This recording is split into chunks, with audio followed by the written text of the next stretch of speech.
when the world is up, this is Zarkman checking in and nagbabalik ang PFC Boys. So I am with Just, I am with Bren. So social medias nila nandun sa baba and we're going to be taking on yung Mercado Meal Food Challenge mula dito sa Chow Fan King. So nandito tayo ngayon sa Espanya and we only have a whopping 5 minutes to finish all of this. Tingin niyo ba maubos namin? Comment down below dun sa mga best times namin. Just nagawa na niya kasi yung challenge twice and ang unang attempt niya, I believe was around 3 minutes. Tapos, yung best time niya so far, siya may hawak na record is 2 minutes and 30 seconds. Grabe, no? So, kami ni Bren, parang kami first time na gagawin to. And wala akong expectation. Ako personally, kahit maka 4 minutes, 59 seconds lang ako, okay na. Basta hindi magbayad. Tapos na matapos. So, yung mga kasama ko ay mga mas mabilis pa sa akin. Pero, importante yun dahil kasi at least na i-keep natin ng each other competitive pacing. So, para din matry din nila. Yes. Para matry din. If ever, gusto nyo subukan, visit lang kayo dito sa Chow. Lalagay natin yung store hours nila below kung sakali and we're going to hindi, sige. Yung part nila lang, parang nilalagay ko yung store hours. Details sa sabi. Alright, okay. So let's do this in 5, 4, 3, 2, 1, go!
Nice. Go, Bren. Let's push.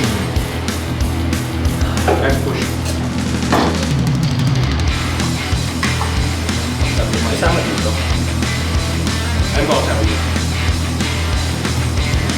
Nasa liwanag dyan. Ano ba? Liwanag. Okay. Let's go, Brent. Let's go, Brent. Comment down below guys, sabihin nyo, let's go, Brent. Parang ako na, nung kanina, nung natapos si Just, parang napatingin si Brent. Ako hindi ako makatingin ng maayos. At least Just. But I guess, Last one. and keep up the pace, Brent. Let's go. Less than a minute lang siya. Amen. Easy. Easy work. Basic. Easy work. Okay na. Sige, hindi ka sa amin. Go, go. Oh, Up, up. First one. okay na. That's a wrap. Nice, nice, nice. So boys, kamusta yung pagkain? Sarap. Lalo Meron- yung ano, yung braised beef ba? Tama ba? Tama. Sa akin, tama. Sa akin, fried rice. Braised beef. Chow fan, right? Ako personally, yung habang kumakain kasi ako, I was worrying na baka pag inubos kasi natin yung proteins, maubos ka agad yung palasa, no? Pag-break ng flavor fatigue. Pero since ang ganda kasi ng timpla nila ng chow fan, kasi nakita mo dun sa Malasa B-rolls, talaga, maganda yung seasoning niya, hindi madamot very generous yung paglagay ng seasoning. Malalabanan mo yung flavor fatigue kahit na ubusin mo muna yung meats, ubusin mo yung egg, then you attack the rice. So, sorry. Talagang ano lang, no? Nakasanayan lang natin talaga. Meron pa naman natira. challenge. Yeah. Ano to? 39 seconds. Natitira 39 seconds, so everybody finished less than 1 minute. So yung gusto yung matry, ano yung meron siya. So meron siyang Shanghai, eggs, sausage, ano ba? Chicken, tsaka tapa. Ayan. So actually, ito yung set 2 ng challenge nila. So, merong set 1. So, yung sa set 1 is merong bangus. Tsaka, alam ko, TJ hotdog ata yun. Right, sobrang spontaneous lang sa amin. Nagkataon lang na free yung sked namin tatlo and we're going to do a few more challenges in the future, guys. Or kung meron mga kayong suggestions kung ano kailangan namin gawin, please do comment down below.